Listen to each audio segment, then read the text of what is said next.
दोस्तों, क्या हुआ जब सतगुरु को बगदाद के लोगों ने पत्थरों से मारा और गहरी खाई में धकेल दिया। आखिर बगदाद के बादशाह ने सतगुरु से कौन से 3 रहस्यमयी सवाल पूछे जिसके जवाब न देने पर सतगुरु को सरेआम जान से मार देने की धमकी दे दी थी। यह सब जानने के लिए वीडियो के अंत तक बने रहिए। नमस्कार साथियों, आप देख रहे हैं अनंत टीवी इंडिया। अगर आप नई रोचक कहानी वीडियो देखना चाहते हैं तो प्लीज चैनल सब्सक्राइब करना ना भूलें। तो दोस्तों, वीडियो आगे बढ़ाने से पहले हमारे कमेंट बॉक्स में अपने कुल देवता का जयकारा लिखना ना भूलें। तो दोस्तों, आइए जानते हैं सतगुरु के साथ यह घटना क्यों घटी।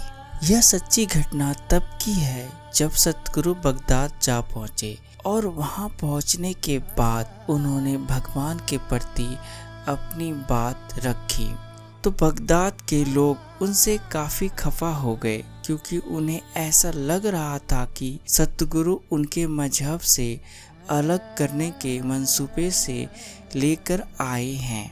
और इसी के चलते वहां के बासिंदों ने सतगुरु को पत्थरों से मारना शुरू कर दिया। उन लोगों का गुस्सा इस कदर भड़का हुआ था कि उन्होंने सतगुरु को एक गहरी खाई में धकेल दिया। पर वो कहते हैं न कि जाखो राखो साइया मार सके न कोई। उस गहरी खाई में धकेले जाने के बावजूद सतगुरु बिल्कुल सही सलामत वापस लौट आए। जहाँ ये देखकर वहाँ के बासिंदे हैरान थे, तो वहीं ये बात अब बगदाद के बादशाह दस्तगिरी तक पहुँच गई थी। बादशाह ने सतगुरु को बुलवाया और कहा, मेरे 3 सवालों का जवाब दो। अगर तुम सवालों के जवाब नहीं दे पाए तो तुम्हें सजा के तौर पर जमीन के अंदर आधा गाड़ दिया जाएगा और तुम्हें तब तक पत्थर मारे जाएंगे जब तक कि तुम मर ना जाओ। बादशाह के इस बात पर सतगुरु मुस्कुराते हुए बोले, पूछो। बादशाह ने अपना पहला सवाल करते हुए कहा, अच्छा बताओ, खुदा, ईश्वर और भगवान से पहले क्या था? इस पर सतगुरु ने जवाब देने से पहले बादशाह से कहा, पहले एक थाली मोती मंगवाओ। सतगुरु ने इतना कहते ही उस बादशाह ने मोतियों से भरी एक थाली सामने रख दी। इसके बाद सतगुरु ने बादशाह से कहा, इन मोतियों को गिनो। तभी बादशाह उन मोतियों को गिनना शुरू किया। 1 2 3 4 5। अभी बादशाह गिनती कर ही रहा था कि सतगुरु ने उसे बीच में ही रोकते हुए कहा, तुम गलत गिनती गिन रहे हो, दोबारा गिनो। बादशाह ने दोबारा गिनना शुरू किया, पर सतगुरु ने उसे फिर से बीच में ही रोकते हुए कहा, तुम फिर से गलत गिन रहे हो, दोबारा गिनो। बादशाह को समझ नहीं आ रहा था कि आखिर वह कहाँ गलती कर रहे हैं। आखिरकार बादशाह ने सतगुरु से कहा, इस बार मुझे वहीं रोक देना जहाँ मैं गलती करूँ। यह कहकर बादशाह एक बार फिर गिनती शुरू करता है। जैसे ही बादशाह ने एक कहा, वैसे ही सतगुरु ने उसे रोकते हुए कहा, यही गलती कर रहे हो तुम बार बार। इस पर बादशाह ने कहा, गिनती तो 1 से ही शुरू होती है, 1 से पहले तो कुछ नहीं आता।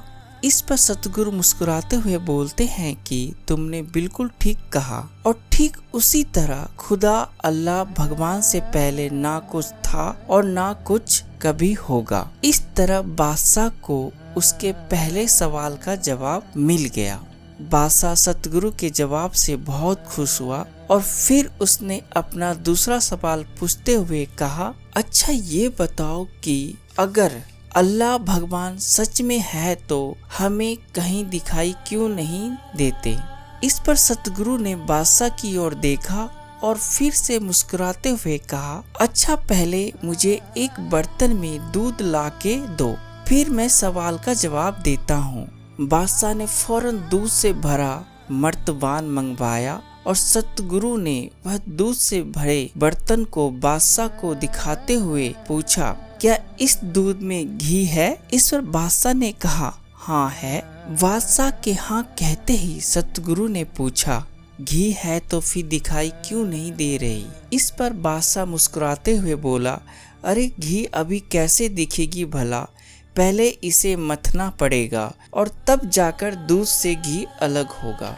इस पर सतगुरु बोले, ठीक इसी तरह अल्लाह ईश्वर हर जगह मौजूद है, पर जब कोई सच्चे मन से उनकी भक्ति करता है और सही मार्ग पर चलता है तभी ईश्वर नजर आते हैं। इस तरह बादशाह के दूसरे सवाल का जवाब मिल जाता है। बादशाह को उसके दूसरे सवाल के जवाब के बाद अब बारी थी बादशाह के तीसरे और अंतिम सवाल की। बादशाह सतगुरु से अपना तीसरा सवाल पूछते हुए कहता है, अच्छा ये बताओ कि भगवान का क्या काम है? जैसे मैं बादशाह हूँ, मैं राज करता हूँ, मेरे सिपाही रक्षा करते हैं, किसान खेती और तुम भिक्षा मांगते हो, तो भगवान का क्या काम है और वो क्या करता है?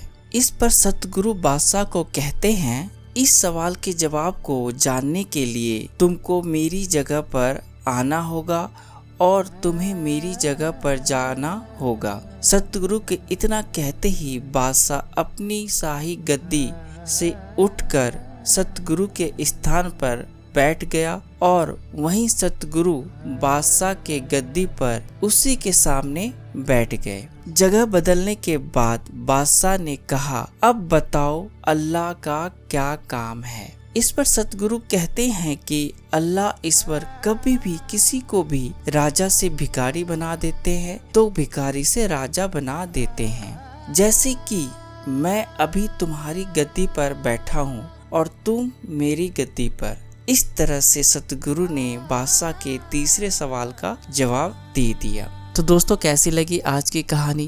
प्लीज़ हमें कमेंट बॉक्स में ज़रूर बताइए। आपसे फिर मिलता हूँ एक नए रोचक कहानी वीडियो के साथ। तब तक जय हिंद।